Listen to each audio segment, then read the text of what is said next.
This information video will cover the basic configuration and usage of Cloudflare's Origin Certificate Authority certificates on an AWS EC2. Primary benefits such as 15-year certificate expirations, wildcard support, and reduced Origin bandwidth consumption.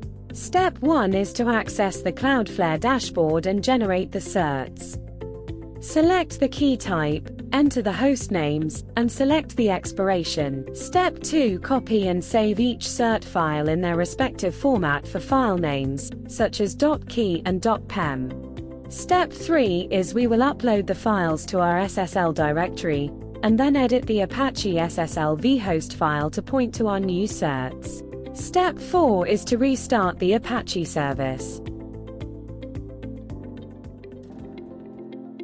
Assuming no errors, you can then switch your Cloudflare HTTPS to full or strict mode.